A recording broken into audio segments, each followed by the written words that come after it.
नमस्कार। NDTV India में आपका बहुत बहुत स्वागत है। मेरा नाम है अंकित त्यागी। आज विशेष रिपोर्ट में बात करेंगे। अभी जो नीट की यूजी परीक्षा जिसके पेपर लीक का मामला उलझा ही हुआ था कि यूजीसी नेट के भी परीक्षा रद्द कर दी गई है। मंगलवार को इम्तिहान और बुधवार को इम्तिहान का रद्द किया जाना एक बड़ा सवाल पैदा करता है। नीट की तरह ही नेट की परीक्षा भी एनटीए यानी कि नेशनल टेस्टिंग एजेंसी कराती है और वो आजकल लगातार सवालों के घेरे में। तो सवाल अब ये उठता है कि क्या नीट या नेट के परीक्षा के पेपर लीक जो करे गए हैं इसका रैकेट धड़ल्ले से चल रहा है? इतना आसान है इस देश में लाखों युवाओं के भविष्य से खेलना?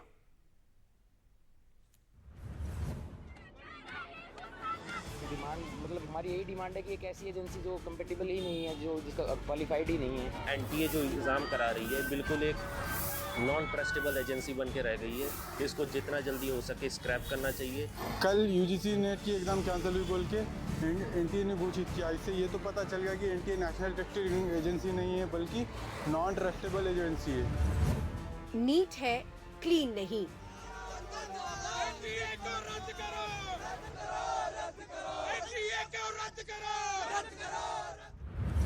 नेट में भी भ्रष्टाचार का रैकेट। ये सवाल हम पूछ नहीं रहे हैं, बल्कि जिस तरह मंगलवार को हुई नेट की परीक्षा बुधवार को निरस्त कर दी गई, उसके बाद सवालों के घेरे में नीट के साथ नेट टेस्ट भी आ गया है और इन टेस्ट को कराने वाली एनटीए भी। I4C एजेंसी जो विशेष करके साइबर क्राइम को ट्रैकिंग करने के लिए बनी है, उन्होंने 3 बजे एक जानकारी दी कि इस प्रकार की डार्क नेट में क्वेश्चन आ गया है। उस क्वेश्चन को हमने एनटीए की जो ओरिजिनल क्वेश्चन था उसके साथ टैली करवाया। जब हम स्पष्ट हो गए कि वो डार्क नेट में जो क्वेश्चन है वो यूजीसी नेट की ओरिजिनल क्वेश्चन के साथ मिलता है, हमने तत्क्षणात निर्णय किया कि इस परीक्षा कॉम्प्रोमाइज हुई है, उसको स्थगित किया जाए। आगे बढ़ने से पहले नेट और नीट के बारे में समझ लीजिए। नीट की परीक्षा पास करके छात्र डॉक्टर बनते हैं, जबकि नेट की परीक्षा पास करके छात्र रिसर्च स्कॉलर, जेआरएफ और असिस्टेंट प्रोफेसर बनते हैं। इस साल नीट की परीक्षा में करीब 24 लाख छात्र बैठे थे, जबकि नेट की परीक्षा में 9 लाख और दोनों के भविष्य पर प्रश्न चिन्ह लग गया है। यूजीसी की परीक्षा देकर पोस्ट ग्रेजुएट कर चुके जिन छात्रों को लगता था कि अब वो पीएचडी करेंगे या कहीं जल्द ही किसी यूनिवर्सिटी या कॉलेज या शैक्षणिक संस्थान में असिस्टेंट प्रोफेसर बन जाएंगे, उनको सूझ नहीं रहा कि अब करें तो क्या करें और कहें तो क्या कहें। मतलब पॉलिटिकल साइंस के लिए नेट का एग्ज़ाम दिया था और अभी वो कैंसिल हो गया है। आने जाने में बहुत खर्च होता है, बहुत एनर्जी लगती है और इतनी भीषण गर्मी के अंदर मतलब जब हम एग्ज़ाम दे रहे थे तो हमारे हाथों से पसीना टपक रहा था इस तरीके से ओमर सीट के ऊपर भी। तो काफ़ी दुखदाई है और हम डिमांड मतलब हमारी यही डिमांड है कि एक ऐसी एजेंसी जो कंपेटेबल ही नहीं है, जो जिसका क्वालिफाइड ही नहीं है, उसको स्क्रैप किया जाना चाहिए। कोई ऐसी एजेंसी एटलीस्ट गवर्नमेंट उसको लेकर के आए जो इसको अच्छे से डील कर सके। आश्चर्यचकित बात ये है कि जो हमारे एजुकेशन मिनिस्टर हैं धर्मेंद्र प्रधान, उनका अभी तक इस पर ना नीट पर ना यूजीसी नेट के एग्ज़ाम रद्द होने पर कोई सवाल या फिर कोई मतलब कि स्टेटमेंट आया है। इससे ये पता चलता है कि मिनिस्ट्री ऑफ एजुकेशन तो अनअकाउंटेबल है ही, साथ ही साथ हमारे मिनिस्टर भी अनअकाउंटेबल, अनट्रांसपेरेंट। ये सरकार डिजिटल इंडिया का नारा देता है, लेकिन क्या आपकी मानसा है कि आप ऑफलाइन नेट का एग्ज़ाम लेते हैं? ऐसा तो कभी हुआ नहीं। इस बार आप क्यों कर रहे हैं? क्योंकि आपको पेपर बेचना है, आपको आंसर की बेचना है करोड़ों में। अब इस यूजीसी नेट इम्तिहान की पूरी क्रोनोलॉजी समझ लीजिए। 18 जून को यूजीसी नेट की परीक्षा हुई थी। इसमें 9 लाख से ज्यादा छात्रों ने 317 शहरों के 2105 केंद्रों पर परीक्षा दी थी, लेकिन एक दिन बाद ही इसे रद्द करने का ऐलान एनटीए ने 19 जून को ही कर दिया। दरअसल इस परीक्षा के बारे में गृह मंत्रालय के national cyber crime threat analytics unit से इनपुट्स मिले थे कि कुछ गड़बड़ी हुई है। इसकी जांच का जिम्मा केंद्र ने सीबीआई को सौंपा है। अब नए सिरे से परीक्षा होगी, नया एग्जाम शेड्यूल अलग से शेयर किया जाएगा। लेकिन उन छात्रों का क्या होगा जो देश के अलग अलग शहरों में अपने बेहतर भविष्य के लिए जी जान से जुटे थे। इस बार सबसे बड़ी दिक्कत ये हुई कि इन्होंने पेपर ऑफलाइन क्यों कराया, जब पिछले 5 साल से पेपर ऑनलाइन मोड में हो रहा था और सही हो रहा था बिना किसी प्रॉब्लम के, तो ऑफलाइन में कराने की इनको क्या ऐसी ज़रूरत आ पड़ी। और सिर्फ नेट का ही नहीं, इन्होंने साथ साथ 1-2 और भी ऐसे पेपर है जो ऑफलाइन मोड में शिफ्ट कर गए। मैं ये पूछना चाहता हूँ सरकार से कि जिसका अब की लास्ट अटेम्प्ट होगा, जैसे इन्होंने इस बार नए रेगुलेशंस में मैक्सिमम एज भी इन्होंने वो क्लैरिफाई कर दिया है, 30 ईयर्स के बाद आप JRF नहीं कर सकते। जिसका 30 साल हो गया होगा उसको अगले अटेम्प्ट में कैसे मिलेगा? मानसिक प्रेशर रहता है बच्चों पे।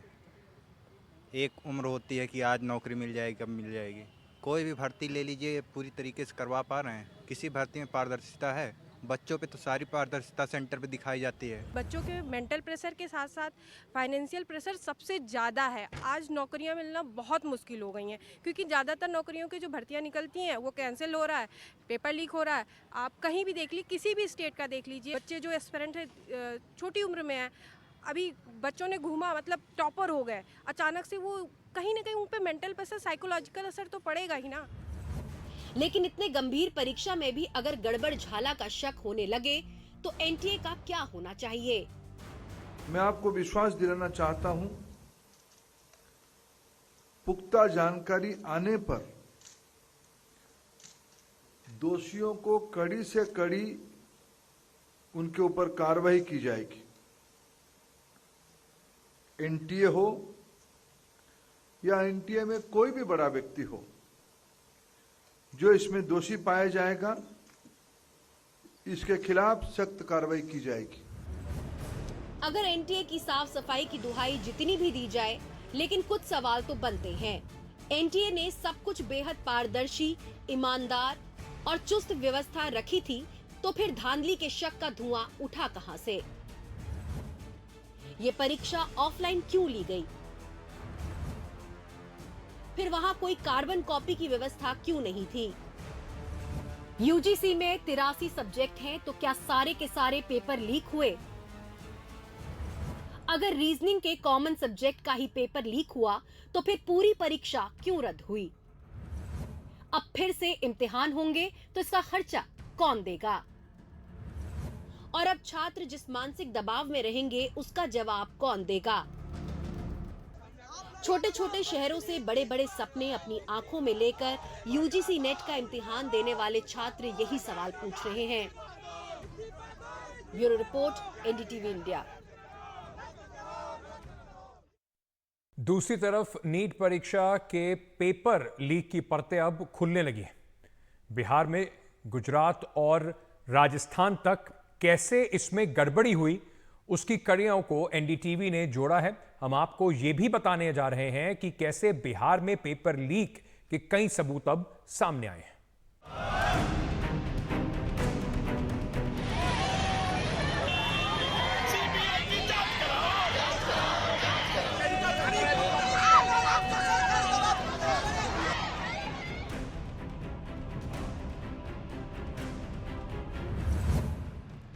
NTA ने भी मान लिया है कि नीट UG के इम्तिहान में अनुचित साधनों का इस्तेमाल हुआ है। इस साल 5 मई को हुई नीट की परीक्षा के बाद से ही इसमें धांधली और अनियमितताओं की शिकायतें मिलने लगी थी। यहाँ तक कि कुछ लोगों ने परीक्षा के बाद ही सुप्रीम कोर्ट का दरवाज़ा खटखटा दिया। फिर इसी महीने 4 जून को जब परीक्षा का परिणाम घोषित हुआ, उसके बाद तो शिकायतों का अंबार ही लग गया। फिर झज्जर में एक ही सेंटर पर 6 टॉपर का मिलना क्या बतलाता है?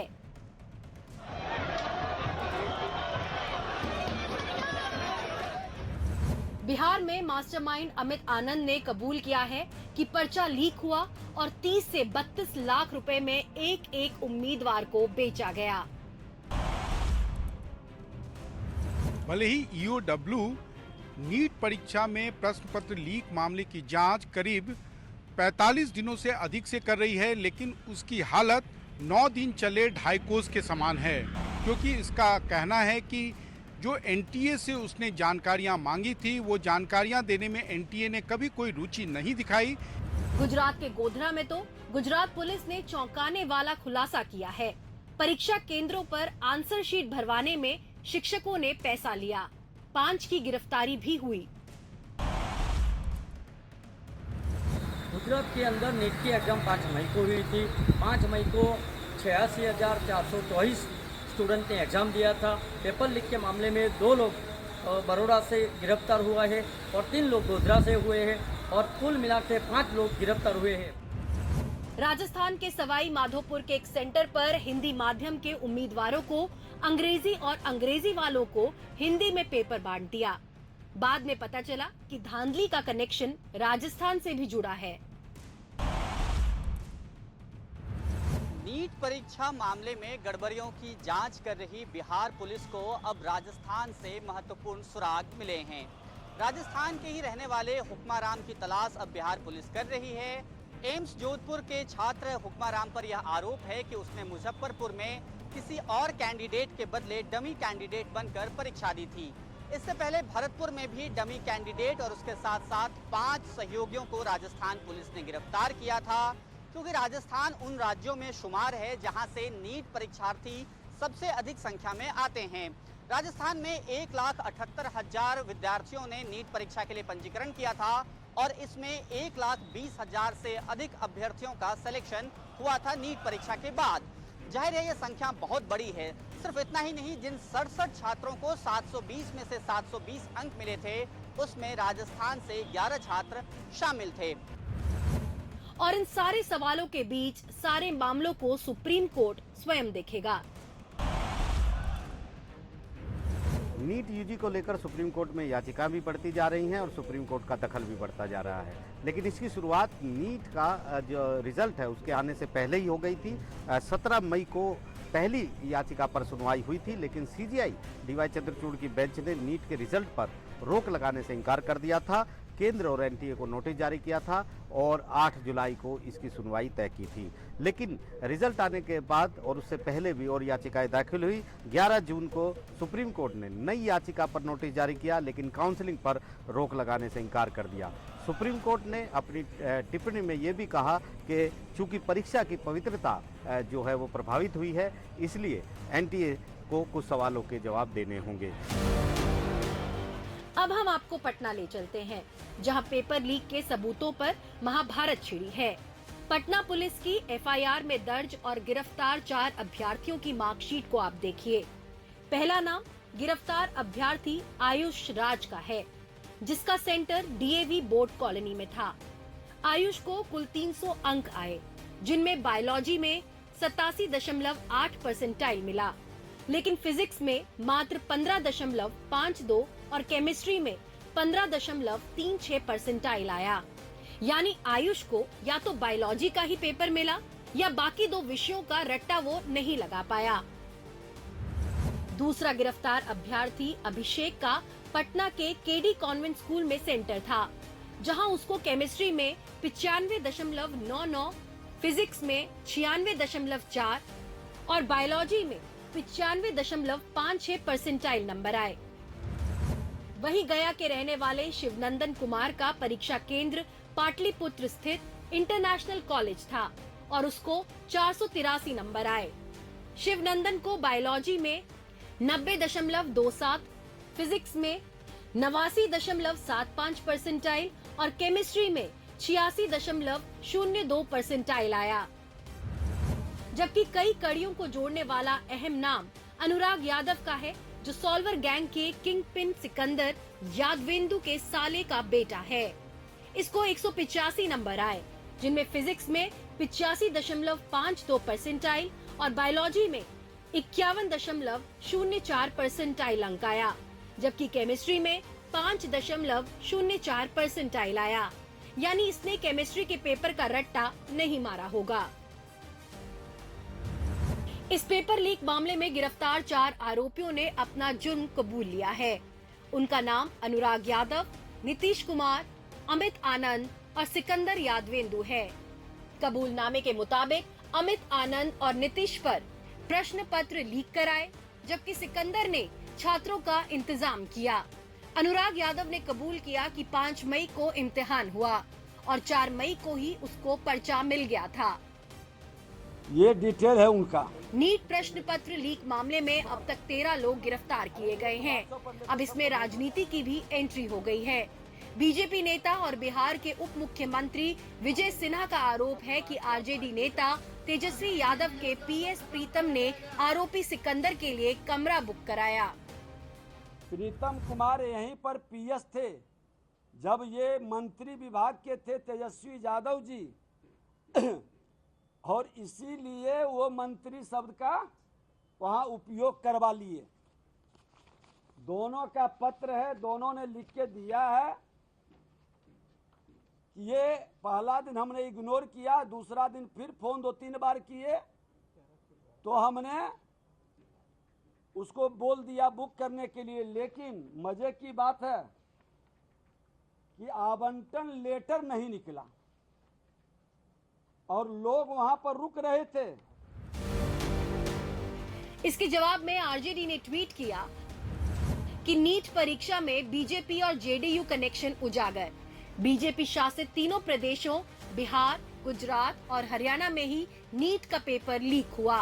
तीनों जगह बीजेपी नेताओं की संलिप्तता सामने आई। केंद्रीय शिक्षा मंत्री निरंतर कह रहे हैं कि कहीं कोई पेपर लीक नहीं हुआ है, जबकि विपक्ष और लाखों परीक्षार्थी लगातार कह रहे हैं कि पेपर लीक हुआ है। गिरफ्तारियों के बाद जांच एजेंसियां जिन सबूतों के आधार पर मान रही हैं कि पर्चा लीक हुआ है वो इस तरह है।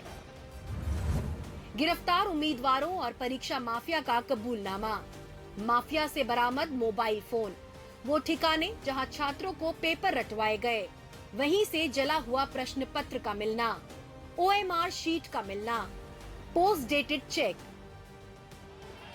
ये सारे सबूत एनटीए को कटघरे में खड़ा करते हैं। Bureau report, NDTV India.